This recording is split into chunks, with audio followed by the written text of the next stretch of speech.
क्या बात है संतोष भाई।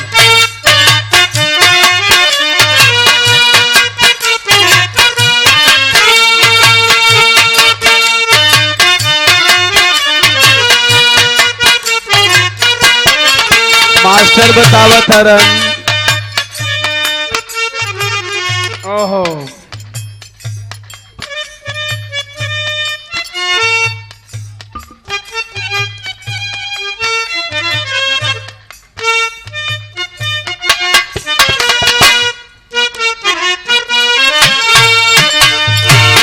कहाँ ले इतना दर्द भर ले बड़ा। बड़ी सुंदर बिरहा, बहुत सुंदर बात, बड़ी सुंदर चर्चा परिचर्चा हमारे छोटे भाई के द्वारा सुने। शायद टीम में कुछ लोग दो चार बार मिले भी होंगे आपकी टीम में। किसी न किसी भाई से किसी मंच पे मुलाकात हुई होगी। सूरज भाई, सत्य सत्य होता है। एक बात हम कहे थे कि राम नाम सत्य नहीं है, मरा नाम सत्य है, और हमारे भाई उसी में अटक गए। बहुत बढ़िया गायकी बाप हमारे अनुज हैं। हम अक्सर मंच पे चर्चा परिचर्चा नहीं किया करते हैं। जब बातें फंस जाती हैं तो थोड़ा एक आध मिनट हम टाइम निकाल लिया करते हैं। हमने जो बात कही थी सूरज भाई, आपने उस बात को दोबारा सत्य प्रमाणित कर दिया। मैं नहीं कह रहा हूं। अगर आप लोग ध्यान से सुने होंगे तो हमारे छोटे अनुज बताए कि जब आदि शक्ति आई तो उन्होंने ब्रह्मा जी को जन्म दिया, विष्णु जी को जन्म दिया, तीसरे नेत्र से दोनों को भस्म कर दी। इसके बाद शंकर जी आए, उनसे उन्होंने प्रस्ताव रखा, आप मेरे साथ संभोग करो। उन्होंने कहा माँ मैं सब कुछ करूंगा, लेकिन दो लोग कहाँ हैं? तो तीसरे नेत्र से मैंने जला दिया। उन्होंने कहा पहले तीसरा नेत्र आप दे दो। जब तीनों लोग फिर हो गए तो हमारे भाई बताए, मैं नहीं कह रहा हूं, मेरे भाई थोड़ा घुमा फिरा करके मेरी बातों को प्रमाणित किए। इनको बात समझ में आई नहीं। इन्होंने पुनः रिपीट प्रमाणित किया कि भैया आपकी बात सही है। इन्होंने कहा कि तब यज्ञ हुआ, उस हवन कुंड से राम नाम शब्द निकला।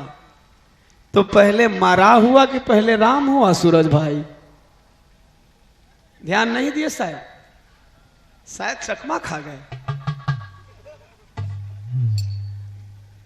बाबू मेरा नाम दीवाना है और मैं वकील नहीं हूं, लेकिन वकालत अच्छी कर लेता हूं। जब आदि शक्ति ने दोनों को भस्म कर दिया तो पहले मरे, इसके बाद फिर उन्होंने जीवित किया तो जन्म हुआ, मरण हुआ। इसके बाद यज्ञ होने के बाद राम शब्द निकला। तो पहले मरा कि पहले राम? इससे लेना देना नहीं। हमारे छोटे अनुज हैं, कोई फर्क नहीं है। एक चीज इनकी अच्छी है, इलाहाबादी कलाकारों में थोड़ा आपके अंदर बनारसी लहजा है, ये अच्छा लग रहा है। हाँ ये अच्छा लग रहा है, सारी चीजें हैं ये। और रही बात गीतों की, तो गीत मैंने बताया, आपने बताया, दादा गाए, दादा के बाद जनाब हैदर अली जुगनू साहब गाए, बहुत सारे नाम हैं। समय के हिसाब से सबने परिवर्तन किया, लेकिन ओम प्रकाश दीवाना जो परिवर्तन किया भाई ना, एक गीत मरने वाली नहीं है भाई। सूरज भाई किसी गीत मार दीजिए, लेकिन बाकी वो जब तू ना बताइबा कोई ना जाने कि दादा गावत रहा, हम न बताई तो ना जानी है आए वाली पीढ़ी की कैलाश दादा गावत रहन। लेकिन भैया जब तक खैनिया जिंदा रही तब तक दीवाना का खैनिया जिंदा रही। सत्य सत्य ही होता है। सबकी गीतें अपनी अलग पहचान देती हैं। बहुत बढ़िया बिरहा रहा, बहुत बढ़िया भाव रहा। बट एक चीज मैं कहूंगा, अगर थोड़ा सा भी बड़ा मानते हैं तो किसी भी चीज को कहने से पहले आप देखिए कि कहीं हमारी कही हुई बात उनके सवालों के जवाब का जवाब न बन जाए।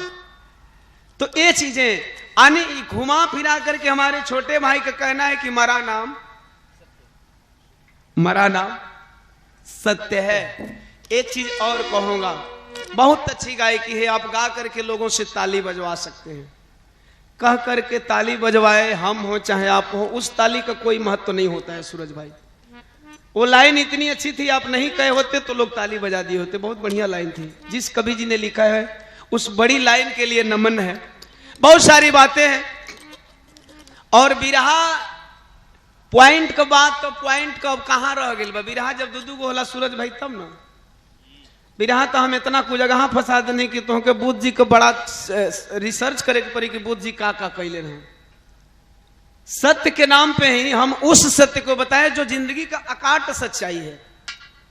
मैं नहीं कहता, वेद में भेद बहुत सारे लोग कहते हैं। अब उसी वेदे के आधार पे आपने कह दिया कि हमारा नाम ही सत्य है, राम नाम इसके बाद ही निकला। बहुत अच्छी बात, बहुत बढ़िया बिरहा, बहुत बढ़िया चर्चा। इन्हीं बातों को लेकर के अगर दूसरे लोग होते ना तो बिरहा ऐसे हो जाता, बिरहा ऐसे हो जाता। बहुत अच्छा बिरहा, बहुत बढ़िया लटका झटका। एगो बात याद गई हमरा भाई का, सांवर वाले भाई साहब तो हर तुकबंदी बड़ा तगड़ा लगा थन। कैसे तक जेब हमार भरल बा पैसा से, आवत न नहीं सही हमारा आवत न भैंसा से। अच्छा भैंसा पर एगो बात याद आ गई, अगर आप लोगन का मन हो तो कह दी, इच्छा हो तो कह दे। एक मिनट, भैंसे पर बात याद आ गई। सूरज भाई अक्सर भैंसा की सवारी यमराज जी करते हैं और कौन लड़का के उनके जान लेवे के हो गए, वो लड़का के पता हो गई कि यमराज हमके जान लेवे यहाँ। तो सोचलस कि हम काहे ना इनके जान लेवे से पहले तनी इनके भोराई फंसाई। जब उनकर आवे का टाइम भइल, जब भैंसा ठका ठका करता तो झूठो के घर में बैठ के कहता ओम यमराजाय नमः, लगल जाप करे ओम यमराजाय नमः। दुआरी पर पहुंचल, कल नंबर दे तो बड़ा हमार भक्त बा, ये करे के मारे चल रही नहीं।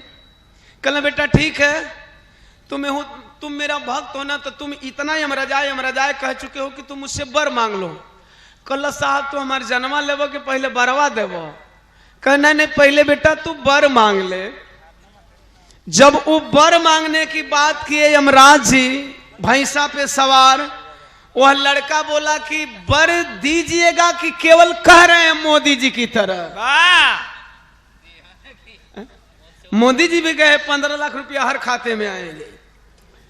कह रहा है कि देंगे या नहीं देंगे। कहना नहीं, 3 वचन हम दे रहे हैं, वचन बना लो, इसके बाद बर मांगो। कलश 3 बर तो है देवे के पड़ी। यमराज जी बोले बेटा तू मांग ले, जल्दी कर, तेरा प्राण निकालना है। कलश की तब पहला बर दे द बाबा की, जवन तोहरा भैंसवा का सिंगिया टेढ़ बा मुर्रा बा, वो एक में सट के चौक हो जा। यमराज जी कहला अरे यारी अपना खातिर ना मांगत है, भैंसा का सिंह मांगत है। नहीं चला मजा गड़बड़ाई ना, हमार भाव न बिगड़ी यार, हथवे से कुल काम बा। अब ला मर दे रहे हमर गरमा जी बोल बतियात हम बतियात गरम तू लो पिला। अरे हम बतियात गरम हो जी, ध्यान देंगे। हाँ ना ठीक है नहीं आप लोग का समय मेरे लिए बहुत मूल्यवान है। हम ठीक है गरमा जाएंगे, टेंशन ना लीजिए। हम खाली 2 बारी बोलब गरम हो जाए, है ना। ये टर्बो DI है ना, जैसे जैसे लोड हो वैसे वैसे गरम हो जाए। यमराज जी कहे बेटा पहला बर मांगो, कलश की बर दे दा कि तोहार भैंसा का सिंह एक में सटे आ सट के चोख हो जाए। यमराज जी खूब प्रसन्न होके कहना बेटा जब इहे तो के चाहिए तो तथास्तु। बड़ा हो गई, सिंह हो गई, चोख हो गई। कहते ए बाबा दूसर का मांग ली। कहे बेटा मांग मांग मांग मांग, तोर प्राण लेवे के बा हमरा। मने मने सोचा था कि कहीं दूसर का मांग दे तो तोहार न प्राणवा निकल जाए। कहे बेटा कुछ बोलो, कह नहीं कुछ हो, दूसर का बर मांगे खातिर कहतनी। कहे बेटा जल्दी मांग ना। कल से बाबा जल्दी में हम बानी, दूसर का बर इहे दे दा कि जाके ओई भैंसवा का सिंगिया पर बैठ जा। यमराज जी का हवा खराब, यार भैंसा के सिंह पे बैठा के कलश मांगब कि कहे अरे यार दूसरा मांग ना, कहे दूसर के तो मांगत है, यह तो दूसरा हो, कहे अरे दूसरा, कहे यह दूसरा, अरे दूसरा यह दूसरा है यार, कहे तू भैंसा के सिंह पे बैठाएगा, कहे यह हमारे दूसर का बर देव कि नहीं वचन बढ़िले हुआ, कहे बेटा वचन बना गए हैं तो फिर तो देना पड़ेगा। आखिर जाके भैंसा का सिंह पर बैठा तो एक बीता नीचे अच्छा फाट गई, अच्छा घड़ी पहना यार, वो घड़ी लंगोटा जंघिया पहना, भैंस का सिंह पर एक भैंसा के सिंह पर एक बीता नीचे, वही में रह रहे के भैंसा मुड़ी हिलावे, यमराज जी का और जगह बनावे, जगह बनाओ पतला से मोटा को रूह करत हुआ, पतला से मोटा के कहे बेटा तू जल्दी मांग, कहे जल्दी का मांगी, तनी बड़ा तू हमार परान निकाले लो, तनी तोहरो परानवा निकल जाए, है ना, कहे यार बड़ा कष्ट होता है, इतना कष्ट ना होता, लेकिन जब भैंसवा मुड़िया हिलावत है ना तो धीरे धीरे नीचे जाते तो नीचे जाते तो मोटा जाते यार, कहे बाबा तीसरा मांग नहीं देबा, कहे बेटा तू जल्दी मांग, जितने जल्दी मांगबे उतने देव, हमें बड़ा कष्ट नहीं, कल हमें डर लगा था, पता नहीं तीसरा देव कि नहीं देव, करे यार मांग ले बेटा मांग ले, तू काहे के हमके सतावत हुए, कलस तो तीसरा बाबा दे दा कि भैंसा का सिंह जैसे रहा वैसे हो जा,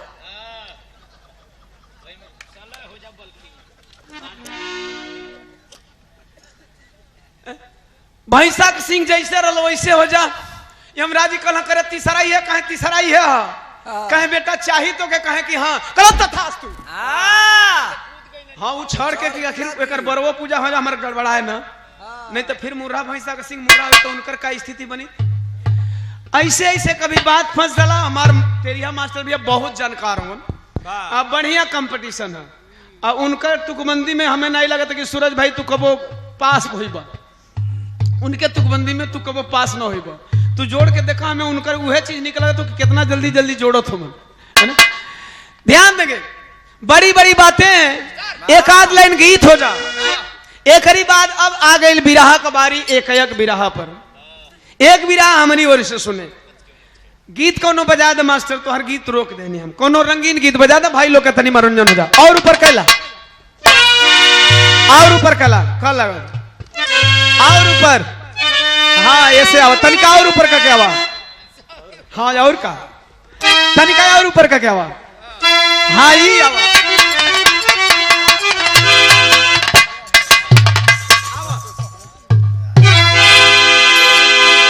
समझ नहीं सकेला कि मेहरारू का इसकेला कि मर्द का इसकेला, आवा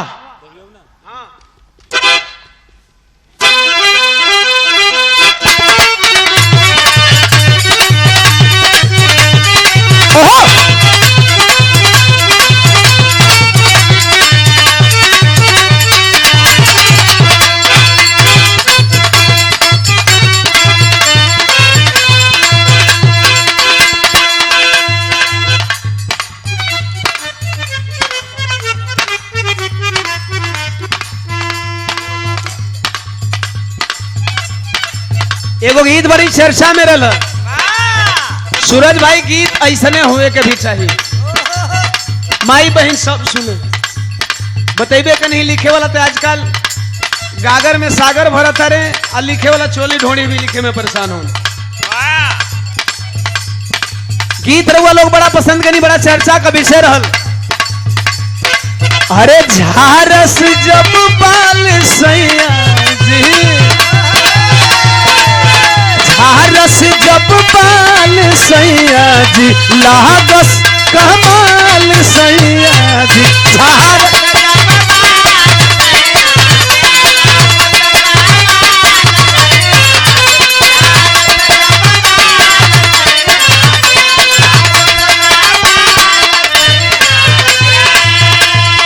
अरे बगली से निकाल सैया जी, उड़ावस रूमाल सैया, बगली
रउआ लोगन के बीच में बड़ा चर्चा कभी से रहल, ओकरा में भौजाई का सवाल हो।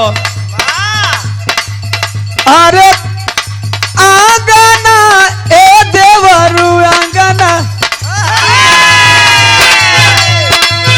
अरे कई बिना रंगना कई हो बिना कंगना, अरे कई बिना रंगना कई हो बिना कंगना की कई बिना अंगना सोहता नहीं खे।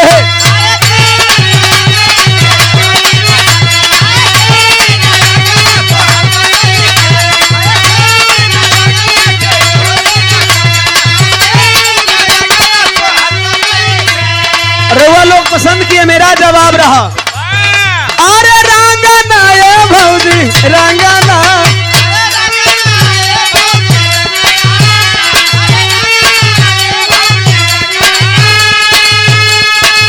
सूरज देखा मात्रा भर अरे एड़ी बिना रंगना कलाई बिना कंगना, अरे एड़ी बिना रंगना कलाई बिना कंगना की भौजी बिना अंगना सोहता नहीं खे।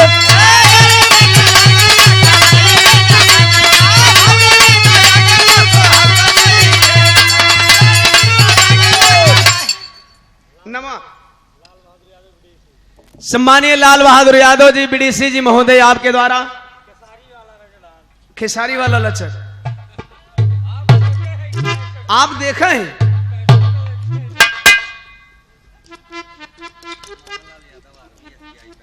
सम्मानीय Mohanlal Yadav ji army SBI bank, आपके द्वारा 100 रुपया चरणों में प्रणाम। बहुत भयल हम बतेबे के लिए बस हम काम भर करीला और बिरहा के मन पे उतना ही शोभा देता है, बाकी तो आप लोग अगर लाचारी वचारी होत ओमा आदमी कर दे। खैर तनी मनी हल्का हल्का दे दे। एकरा में एक लाइन और गाले रहली, अरे हारवा ए देवरू हारवा,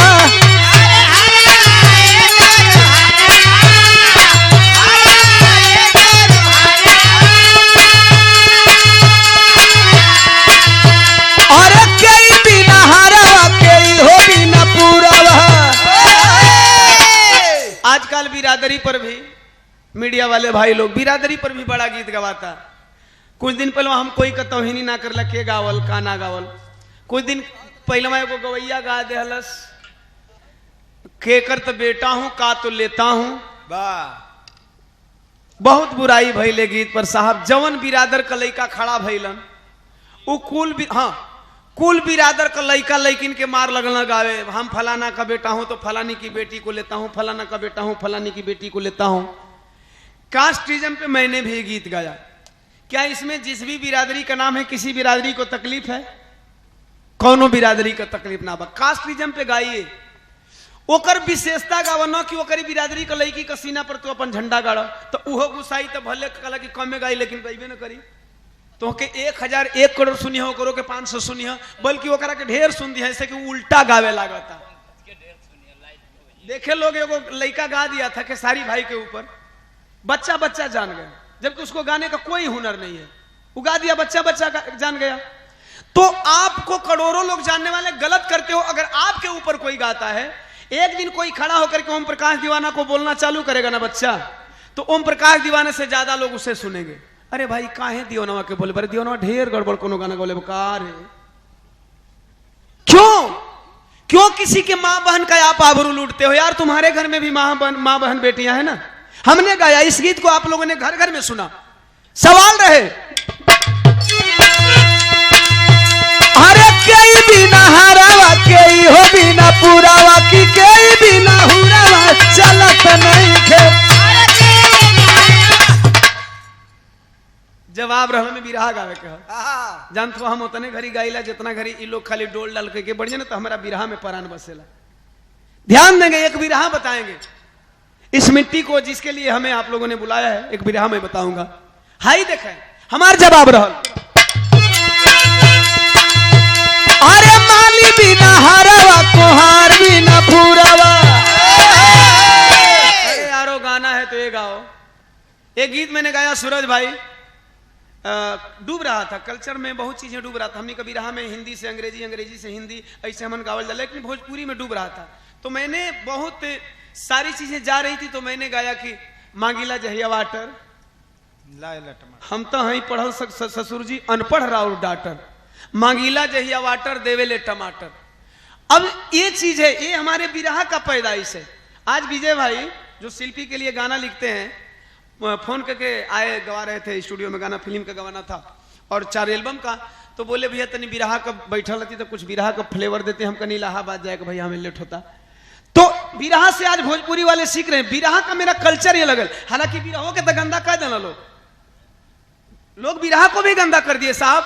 सूरज तो हार दोस्त नहीं के कि तू एगो बिरहा पूरा टाइम ले, इतना टाइमों में 2 गो बिरहा गवा। ओम प्रकाश दीवाना का नहीं के, कुछ गवैया हम कोई का नाम नहीं धैल चला, कोई के बदनाम नहीं, कुछ गवैया तो 2-2 घंटा एक एगो बिरहा गवाता रहे। ये कई गो बिरहवा 2-2 घंटा। आज से बिरहा नहीं खे, जहिया हमने का बिरहा में नहीं जा, तहिए से बिरहा हो गई बा। ध्यान देंगे, ये गीत है, इससे किसी को बुराई नहीं है। हमने जवाब गाया